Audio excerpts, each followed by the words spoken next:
میں ایک بہت ہی سخت قسم کی لیڈی ڈاکٹر تھی۔ مفت میں غریبوں کا علاج کرنے سے مجھے بہت چڑ تھی۔ جب بھی کوئی ایسا مریض میرے پاس آتا تو میری نرسیں اسے سرکاری ہسپتال کا پتہ بتا کر باہر چھوڑ آتی۔ آج بھی میں ہسپتال میں بیٹھی تھی کہ ایک بزرگ نے میرے ہسپتال میں شور مچا رکھا تھا۔ چیخنے چلانے کی آوازوں سے میں پریشان ہو گئی تھی۔ میں نے چوکیدار سے کہہ دیا تھا کہ یہ جو بھی ہے اسے یہاں سے بھیج دو۔ میں ایسے لوگوں سے اب بات کرنا بھی پسند نہیں کرتی۔ ایک تو یہ لوگ فیس نہیں دیتے اور دوسرا ان کو بات کرنے کی بھی تمیز نہیں ہوتی۔ میری اس بات پر چوکیدار نے پوری طرح عمل کرتے ہوئے ان لوگوں کو باہر جانے کا حکم دے دیا، لیکن جب میں نے کھڑکی سے دیکھا تو ایک ہامتا کامتا بوڑھا آدمی وہاں پر بیٹھا رو رہا تھا اور اسٹریچر پر ایک لڑکی مردہ حالت میں پڑی تھی۔ میں فوراً اٹھ کر باہر آئی۔ میں نے اس بوڑھے کو اندر آنے کا کہا۔ بوڑھے کے ہاتھ پاؤں کانپ رہے تھے، اس کی عمر بہت زیادہ لگ رہی تھی۔ اس نے میرا شکریہ ادا کیا اور ایمبولینس سے اسٹریچر نکال کر کلینک کی طرف لانے لگا۔ مجھے لگا کہ کوئی بہت ہی سیریس حالت میں مریضہ میرے پاس لائی گئی ہے، مگر جب میں نے اس کے کپڑوں کی طرف دیکھا تو میں چونک کر رہ گئی، کیونکہ لڑکی بالکل دلہن کی طرح تیار تھی۔ میں نے دل میں سوچا اور پھر اس لڑکی کے چہرے کی طرف دیکھا تو لڑکی کے چہرے پر میک اپ لگا ہوا تھا۔ یہ سب دیکھتے ہی مجھے بہت غصہ آیا تھا۔ میں سمجھ گئی تھی کہ ضرور اس لڑکی کی شادی ہوئی ہوگی، شوہر نے اسے درندگی کا نشانہ بنایا ہوگا اور ابھی ہسپتال میں پہنچا دی گئی ہے۔ اس سے پہلے کہ میں اس کے باپ پر برستی، اس نے میرے سامنے ہاتھ جوڑے اور کہنے لگا، میری بیٹی کو بچا لیں، میں اپنی ساری دولت آپ کو دے دوں گا۔ سب لوگ کہتے ہیں کہ میری بیٹی کی سانسیں رک گئی ہیں، پر میں نہیں مانتا۔ کل رات کو ہی تو میں نے اس کی شادی کی تھی۔ میری بیٹی مر نہیں سکتی۔ بوڑھے کی ضد پر میں نے اس لڑکی کو چیک کرنے کے لیے جیسے ہی اس کے دل پر دھڑکن چیک کرنے والی مشین رکھی تو مجھے معلوم پڑا کہ وہ تو کب کی مر چکی تھی۔ میں نے بوڑھے کو جب یہ بات بتائی تو وہ دھاڑے مار مار کر رونے لگا۔ ایسا نہیں ہو سکتا ڈاکٹر صاحب، میری بیٹی نہیں مر سکتی۔ آپ ایسا کریں کہ میری بیٹی کو دوبارہ سے چیک کریں، اسے مشین لگائیں، اس کی دھڑکن بحال کرنے کی کوشش کریں۔ میں نے اس کی بیٹی پر ایک نظر پھر ڈال لی۔ وہ تو کوئی اجڑا ہوا چمن معلوم ہوتی تھی۔ اس کا لباس بھی ایسا تھا کہ اسے دیکھ کر بے اختیار میری آنکھوں میں بھی آنسو آ گئے تھے۔ وہ ایک دن کی سہاگن تھی اور بیچاری اپنی جان کی بازی ہار بیٹھی تھی۔ میں نے بابا جی سے کہا کہ شاید قسمت میں یہی لکھا تھا، اب ہم کچھ نہیں کر سکتے۔ بیٹا، یہ سب کچھ اللہ اور قسمت پر مت ڈالو۔ میری بیٹی کے ساتھ ظلم ہوا ہے، میں تو پہلے ہی کہتا تھا کہ یہ شادی نہیں ہونی چاہیے تھی۔ یہ سب میری بیوی کا کیا دھرا ہے، میں اسے چھوڑوں گا نہیں۔ آپ میری بیٹی کا پوسٹ مارٹم کریں، ضرور اس کے شوہر نے ہی اسے کچھ کیا ہوگا۔ وہ آدمی بار بار چلا رہا تھا۔ میں نے کہا کہ اس کا پوسٹ مارٹم نہیں ہو سکتا کیونکہ یہ طبعی موت معلوم ہوتی ہے۔ اگر آپ کو اپنی بیٹی کی موت کا شک ہے تو آپ جا کر پولیس اسٹیشن میں رپورٹ کروا لیں، پھر میں پوسٹ مارٹم کرنے کو تیار ہوں، کیونکہ ہم پولیس کی اجازت کے بغیر پوسٹ مارٹم نہیں کر سکتے۔ اس آدمی نے مجھ سے وعدہ کیا کہ وہ جا کر تھانے میں رپورٹ درج کروائے گا۔ وہ اپنی بیٹی کو وہیں چھوڑ کر پولیس کو بلانے کے لیے چلا گیا۔ پولیس تھوڑی ہی دیر بعد کلینک کے دروازے پر تھی، جبکہ وہ لڑکی میرے سامنے پڑی ہوئی تھی۔ میں اسے غور سے دیکھ رہی تھی۔ لڑکی کا جسم بھی خوبصورت تھا اور چہرہ تو ایسے جیسے کوئی کتابی چہرہ ہوتا ہے یا اکثر ہم کسی افسانے ناول میں پڑھتے ہیں۔ اس کی خوبصورتی دیکھ کر مجھے یقین ہو گیا تھا کہ ضرور ان لوگوں نے اپنی بیٹی کو لالچ میں کسی آدمی کو بیچ دیا ہوگا جس نے اس کا یہ حشر کر دیا ہے، مگر اس نے اپنی بیوی کو کیسے مارا ہوگا؟ اس لڑکی کے کپڑے بالکل ویسے ہی تھے جیسے ایک دلہن کے ہوتے ہیں۔ اس کے چہرے سے تو ابھی تک میک اپ بھی نہیں اترا تھا، پھر کوئی اسے اپنے ظلم کا نشانہ کیسے بنا سکتا تھا؟ جسم پر خراش تک نہیں تھی۔ میں سمجھ گئی تھی کہ لڑکی کی موت زیادتی کرنے کی وجہ سے نہیں ہوئی، ورنہ اس کے جسم پر نشان لازمی ہوتے۔ میں کسی طور پر بھی اس لڑکی کا پوسٹ مارٹم نہیں کرنا چاہتی تھی، کیونکہ جہاں تک میرا خیال تھا لڑکی کی موت دھڑکن بند ہونے کی وجہ سے ہوئی تھی، مگر لڑکی کا باپ پولیس لے کر پہنچ گیا تھا۔ باپ نے شور مچا رکھا تھا، کہنے لگا کہ میری بیٹی کے ساتھ ظلم ہوا ہے، میں بدلہ ضرور لوں گا، لیکن سب سے پہلے اس بات کی تہ تک پہنچا جائے کہ میری بیٹی کی موت کیسے ہوئی ہے۔ میں نے یہ بات اپنے دھیان میں رکھ لی تھی کہ یہ آدمی بیٹی کا پوسٹ مارٹم یا تفتیش کے بغیر تو نہیں جائے گا۔ میں نے اسے الگ کمرے میں بلایا اور اس کے سامنے اس کی بیٹی کی لاش کی ساری تفصیلات رکھیں اور کہا کہ آپ کی بیٹی پر کوئی ظلم نہیں ہوا ہے۔ ڈاکٹر صاحبہ، مجھے کچھ نہیں پتا، میں اپنا سب کچھ آپ کو دینے کے لیے تیار ہوں، لیکن خدا کے لیے میری بیٹی کا پوسٹ مارٹم لازمی کریں۔ میں اپنی معصوم بیٹی جو کہ حافظ قرآن تھی اور جس نے 100 بچوں کو قرآن پاک حفظ کروایا تھا، میں کیسے اس کے قاتلوں کو زندہ چھوڑ سکتا ہوں؟ میں ان پر کیس کروں گا اور اپنی بیٹی کو انصاف دلاؤں گا۔ وہ بوڑھا آدمی مسلسل رو رہا تھا کہ اتنے میں انسپکٹر سعدیہ میرے کمرے میں آ گئیں۔ انہوں نے مجھ سے لاش کی تفصیلات پوچھی۔ میں نے انہیں ساری بات بتا دی اور کہا کہ آپ لوگ پہلے اپنی تفصیلات مکمل کر لیں، اس کے بعد میں لڑکی کا پوسٹ مارٹم کرنے کے لیے بھی تیار ہوں، کیونکہ فی الحال یہاں پر تو ایسا کچھ نظر نہیں آ رہا کہ لڑکی کے بارے میں پتہ لگایا جا سکے کہ اس کی موت کیسے ہوئی ہے۔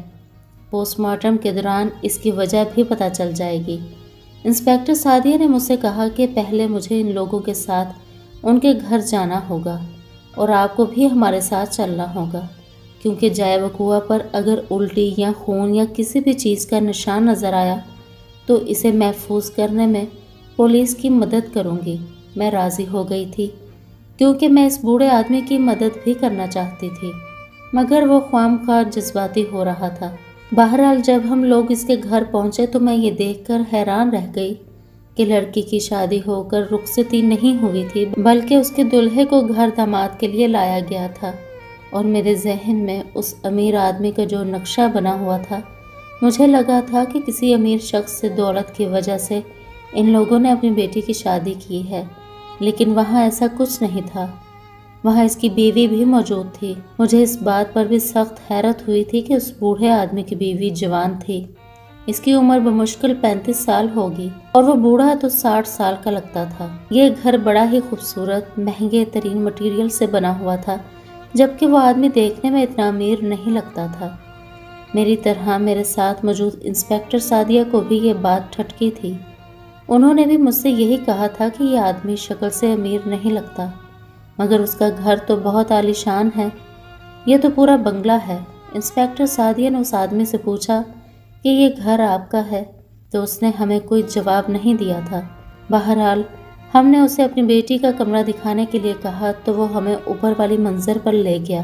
کمرے کا دروازہ کھلا تو خوشبو میرے ناک سے ٹکرائی تھی۔ وہ بہت ہی خوبصورت اور نفیس کمرہ تھا۔ کمرے کو ہر طرح سے سجایا گیا تھا۔ کمرے میں گلاب کی پتیاں تھیں، لیکن ساتھ ہی ہمیں ایک نشانی مل گئی تھی جو کہ ہمیں لڑکی کے بارے میں، اس کی موت کے بارے میں پتہ دے رہی تھی، اور وہ تھا غسل خانے کے باہر ٹوٹی ہوئی چوڑیاں، جن کو دیکھ کر ایسا لگتا تھا کہ یہاں پر کوئی نہ کوئی ہاتھا پائی ضرور ہوئی ہے، لیکن مجھے لڑکی کی کلائیاں اچھی طرح سے یاد تھیں، ان پر کوئی نشان نہیں تھا۔ ان ٹوٹی ہوئی چوڑیوں سے کیا ظاہر ہوتا ہے؟ انسپکٹر سعدیہ سے میں نے پوچھا۔ اس نے کچھ سوچتے ہوئے چوڑیوں کے ٹکڑے اٹھائے اور کہنے لگی، یہ تو لڑکی نے خود اپنے ہاتھوں سے توڑی ہوں گی۔ ان کے ٹکڑے بہت چھوٹے چھوٹے ہیں، اگر کسی نے اس کے ہاتھ میں توڑی ہوتی تو 2 یا 3 ٹکڑے ہوتے۔ انسپکٹر سعدیہ کی بات بالکل ٹھیک تھی۔ ہم نے اس کمرے کی الماری کو کھول کر دیکھا تو اس میں لڑکی کے بے شمار حسین جوڑے تھے۔ ان کو دیکھ کر پتہ چل رہا تھا کہ لڑکی کے شوہر نے بڑی خوشی اور محبت سے یہ شادی کی تھی۔ اگر خوشی سے نہ کی ہوتی تو یقیناً وہ اتنے سارے کپڑے سجا کر اپنی بیوی کا انتظار نہ کرتا۔ اب مجھے اس لڑکی کے شوہر سے ملنے کی بھی بے چینی ہو رہی تھی۔ انسپکٹر نے بتایا کہ سب سے پہلے انہوں نے لڑکی کے شوہر کو گرفتار کر کے تھانے میں بند کیا تھا۔ انہیں ڈر تھا کہ اس سب کے پیچھے اسی کا ہاتھ ہوگا اور وہ ہمارے آنے سے پہلے کہیں بھاگ جائے گا۔ یہ بات خوش آئند تھی کیونکہ میرے خیال میں لڑکی کے شوہر کا گرفتار ہونا سب سے ضروری بات تھی۔ ظاہر ہے لڑکی موت کے منہ میں پہنچی تو اس کے پیچھے کوئی تو تھا، بلا وجہ تو اتنی کم عمر لڑکی کو ہارٹ اٹیک نہیں آ سکتا تھا۔ لڑکی کا باپ بہت رو رہا تھا۔ میری بچی حافظ قرآن تھی، اس نے تو مدرسے میں قرآن پاک کی تعلیم حاصل کی تھی اور اسی مدرسے میں اس نے کئی لڑکیوں کو قرآن مجید حفظ کروایا تھا۔ اس کی تو کسی سے دشمنی نہیں تھی۔ وہ آدمی بار بار اپنی بیوی کو کوس رہا تھا۔ ہم لوگ اس کی بیوی سے بات چیت کرنے لگے تھے۔ وہ نہایت ہی شاطر عورت تھی۔ میں نے اسے دیکھتے ہی پوچھا کہ آپ کی شادی کب ہوئی تھی؟ وہ میری بات کا جواب دینے کے بجائے یہ کہنے لگی کہ میری بیٹی کی شادی کل ہوئی تھی اور میں بہت زیادہ پریشان ہوں۔ وہ اس چھوٹی سی عمر میں اس دنیا سے چلی گئی ہے۔ وہ آنسو صاف کرتی تو لگتا جیسے وہ بہت ہی بناوٹی باتیں کر رہی ہے۔ میں نے ادھر ہی انسپیکٹر سے کہہ دیا کہ اس عورت کو بھی گرفتار کر لیں۔ یہ سننا تھا کہ وہ عورت ہم پر چیخنے چلانے لگی۔ تم لوگوں کا دماغ تو خراب نہیں ہو گیا؟ ایک تو میری بیٹی اس دنیا سے چلی گئی ہے اور دوسرا تم لوگ مجھے گرفتار کر رہے ہو۔ وہ عورت اب دھاڑے مار مار کر رونے لگی تھی تو اس کا شوہر بھی کہنے لگا کہ اس عورت کو لے جاؤ، مجھے اس پر بھی پورا شک ہے۔ معاملہ بہت پیچیدہ ہوتا جا رہا تھا۔ پہلے تو ہمیں صرف لڑکی کے شوہر پر ہی شک تھا، مگر اب اس کی ماں پر بھی شک ہو رہا تھا۔ حیرت کی بات تو یہ ہے کہ لڑکے کے گھر والوں میں سے کوئی بھی یہاں پر موجود نہیں تھا۔ لڑکی کے ماں باپ اور ایک دولہا تھا، جبکہ گھر بہت بڑا تھا۔ ہمیں لڑکی کے کمرے سے دودھ کے نشان اور کچھ چیزیں اور بھی ملی تھیں جن کا ابھی لیبارٹری میں ٹیسٹ ہونا تھا۔ راستے میں جاتے ہوئے میں نے لڑکی کی ماں سے پوچھا کہ یہ گھر کس کا ہے؟ تب اس نے بتایا کہ یہ گھر ہمارے داماد فہد کا تھا۔ اس نے میری بیٹی سے پسند کی شادی کی تھی۔ اب اس کی قسمت ہی کچھ ایسی تھی کہ میں کیا کر سکتی تھی۔ وہ پھر سے مگر مرچ والے آنسو بہانے لگی۔ ہم لوگ اسے سیدھا تھانے میں لے کر گئے تھے۔ لڑکی کا شوہر بھی اسی جیل میں گرفتار کر کے حراست میں لے لیا گیا تھا۔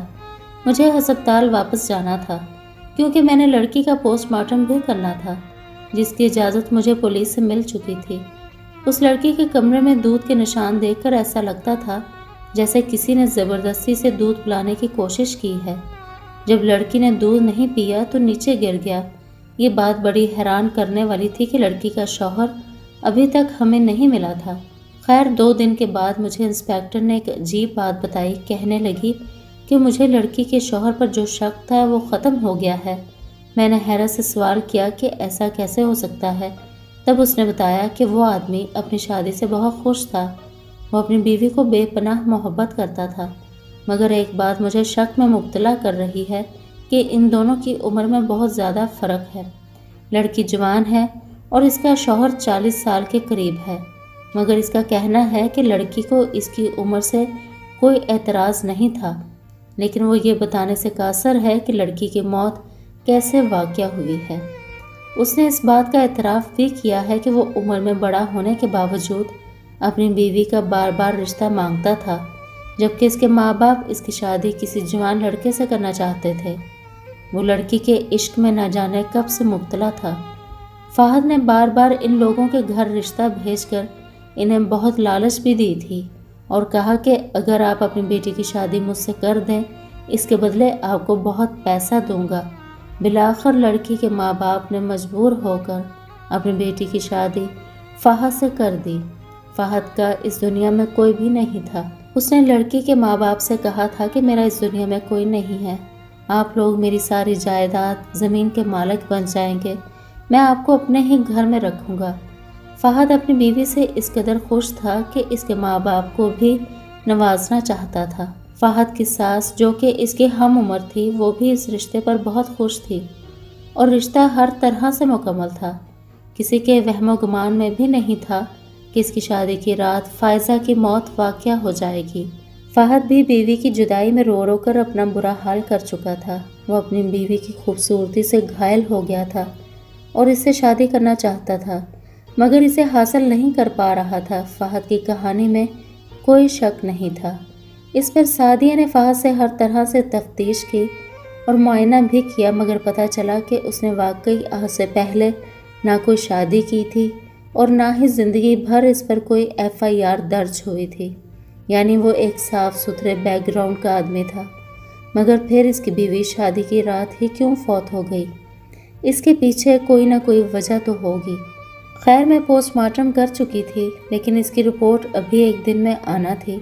اس دوران مجھے سعدیہ نے بہت ساری باتیں بھی بتا دی تھیں جن پر میں عمل کر کے اس کیس کی تہہ تک پہنچ سکتی تھی۔ اب کیس مکمل طور پر دلچسپ ہو چکا تھا۔ لڑکی کی ماں پر ابھی تک تفتیش جاری تھی، جبکہ سعدیہ کا کہنا تھا کہ یہ عورت بہت چالاک ہے رو دھو کر لوگوں کی ہمدردیاں سمیٹنا اس کا کام ہے۔ اس نے ہمیں ایک بھی بات سچ نہیں بتائی۔ اب مجبوراً ہمیں اس کا جسمانی ریمانڈ کرنا ہوگا۔ تب تک آپ پوسٹ مارٹم کی رپورٹ لے کر آئیں، تب ہمیں اس سارے مسئلے کو سمجھنے میں آسانی ہوگی۔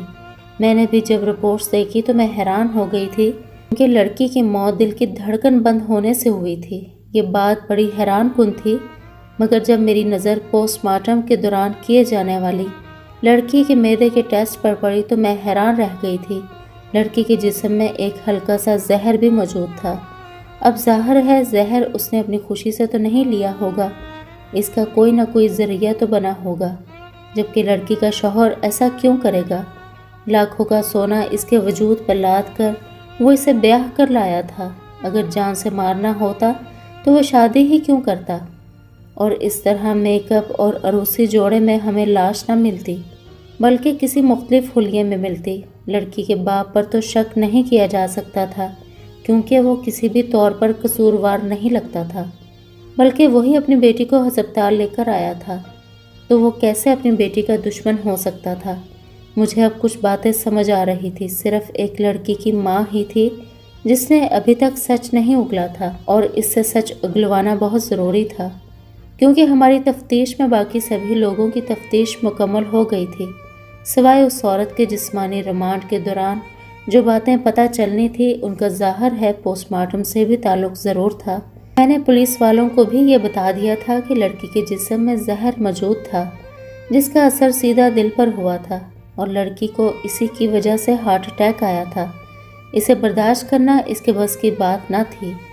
اس ساری باتوں کا علم ہونے کے بعد جب لڑکی کی ماں کی تفتیش کی گئی تو آخر کار اس نے سچ اگل ہی دیا، کیونکہ اسے یقین ہو گیا تھا کہ وہ جیل کی سلاخوں میں ہی رہے گی۔ اسی لیے روز روز کی مار سے بچنے کے لیے اس نے جو سچ اگلا وہ بہت ہی حیران کر دینے والا تھا، اور سچ اتنا شرمناک تھا کہ بیان بھی نہیں کیا جا سکتا۔ عورت نے بتایا کہ اس بوڑھے کے ساتھ اس کی دوسری شادی تھی، اور اس کا پہلا شوہر فوت ہو گیا تھا، اور یہ بیٹی اس کے پہلے شوہر میں سے تھی۔ ماں باپ نے زبردستی اس کی دوسری شادی اس بوڑھے آدمی سے کر دی تھی، جو کہ اس کا باپ لگتا تھا۔ عورت کی عمر سے اس بات کا اندازہ لگایا جا سکتا تھا کہ وہ سچ کہہ رہی ہے۔ ظاہر ہے ایک 35 سالہ عورت اور ایک 60 سال کا مرد کا کوئی جوڑ نہیں بنتا۔ مجھے یہ دیکھ کر افسوس بھی ہوا۔ تفتیش کے دوران لڑکی کی ماں نے بتایا کہ اس کے دوسرے شوہر میں سے کوئی اولاد نہیں تھی، اور وہ اپنی بیٹی سے نفرت کرنے لگی تھی، کیونکہ آج کئی سال بعد اس کی بیٹی کے لیے جس آدمی کا رشتہ آیا تھا، ایک تو وہ آدمی اس کے پہلے شوہر کا کزن تھا، اور سب سے بڑی بات یہ کہ جب اس عورت کا شوہر فوت ہوا تھا تب یہ عورت عدت پوری کرنے کے بعد اپنے شوہر کے کزن یعنی کہ فہد سے شادی کرنا چاہتی تھی، مگر تب فہد نے انکار کر دیا تھا، اور وہ نوکری کے سلسلے میں ملک سے باہر چلا گیا تھا۔ پھر قدرت نے ایسا ستم کیا کہ فہد نے اتنا عرصہ شادی نہ کی، مگر وہاں رہ کر پیسہ بہت کمایا، اور جب وہ واپس آیا تب اسے یہ لڑکی پسند آ گئی، اور وہ پیسے کی طاقت پر اس لڑکی سے شادی کر رہا تھا۔ مگر لڑکی کی ماں یہ کیسے برداشت کر سکتی تھی کہ جس آدمی سے وہ خود شادی کرنا چاہتی تھی اور اب وہ آدمی اس کا داماد بن جائے۔ اس نے اپنی بیٹی سے بات کی کہ شادی کے بعد وہ اپنے شوہر کو اپنے قریب نہ آنے دے اور ان سے خلا لے لے، مگر بیٹی نے صاف منع کر دیا کہ وہ ایسا کچھ نہیں کرے گی۔ اپنے ہونے والے مزاجی خدا سے وہ بے حد محبت کرتی تھی، کیونکہ وہ آدمی اس عمر میں بھی جوان اور خوبصورت دکھتا تھا۔ لڑکی کے انکار پر ماں بہت ہی غصے میں تھی۔ ایک تو اس کے ذہن میں جو باتیں چل رہی تھی وہ اسے اندر ہی اندر کھائے جا رہی تھی، کیونکہ جو کچھ بھی ہونے جا رہا تھا وہ بہت ہی غلط تھا، اور ظاہر ہے کوئی بھی عورت یہ بات برداشت نہیں کر سکتی۔ بالآخر اس نے وہی کیا جو ہر بکھلایا ہوا آدمی کرتا ہے۔ اس نے اپنی بیٹی کے کمرے میں زہر ملا دودھ کا پیالہ رکھ دیا۔ وہ چاہتی تھی کہ شوہر کے آنے سے پہلے ہی اس کی بیٹی دودھ کا یہ گلاس پی لے اور اس کا کام تمام ہو جائے، اور پھر اس کے بعد اس عورت نے اپنے شوہر کو مارنے کا ارادہ کیا ہوا تھا، اور پھر وہ فہد سے شادی کرنے کا ارادہ رکھتی تھی۔ فہد کو پانے کے لیے اس نے بیٹی کو راستے سے ہٹایا تھا۔ اس نے سوچا تھا کہ ایسا کرنے سے کوئی بھی اس پر شک نہیں کرے گا اور باقی کی ساری زندگی سکون سے گزر جائے گی، جب وہ دودھ کا گلاس اندر لے کر گئی تو بیٹی نے دودھ پینے سے انکار کر دیا۔ ماں نے اس کے ساتھ زبردستی کی تھی۔ بیٹی نے بھی اپنی ماں کی نیت پر شک نہیں کیا تھا۔ اس نے وہ دودھ کا پیالہ جیسے تیسے پی لیا تھا، مگر اس کے بعد وہ ایسا سوئی کہ پھر اٹھ نہیں پائی۔ فہد کو جب پتہ چلا کہ اس کی دلہن اس دنیا سے جا چکی ہے تو وہ سکتے میں آ گیا تھا۔ اس کو بھی ہارٹ اٹیک آتے آتے بچا تھا۔ ساری تفتیش اپنے اختتام تک پہنچ چکی تھی۔ جب اس عورت نے بوڑھے شوہر اور فہد کو یہ سب بتایا تو ان دونوں نے اپنا سر پکڑ لیا تھا۔ فہد کو اپنی بیوی کے مر جانے کا بہت دکھ تھا اور مجھے اس بات پر دکھ ہوا تھا کہ کیسے ایک ماں نے اپنی خواہشات کو پورا کرنے کے لیے اپنی سگی اور جوان بیٹی کی جان لے لی تھی۔ اپنی حافظ قرآن بیٹی کو اپنی خواہشات کے آگے قربان کر دیا تھا۔ اپنی اسی بیٹی کی جان لے لی جس کے وسیلے سے اس کی آخرت سنور جانی تھی۔ آج 3 سال بعد یہ واقعہ آپ کو سنا رہی ہوں۔ اس عورت کا دوسرا شوہر بھی فوت ہو گیا ہے۔ فہد نے دوسری شادی کر لی ہے اور وہ عورت جیل میں اپنی سزا کاٹ رہی ہے۔ تو محترم دوستو، آج کی ویڈیو میں تھا بس اتنا ہی۔ ویڈیو پسند آنے کی صورت میں لائک اور شیئر کیجیے، اور چینل کو ابھی تک سبسکرائب نہیں کیا تو سبسکرائب کر کے بیل نوٹیفیکیشن کو آن کر دیں۔ شکریہ۔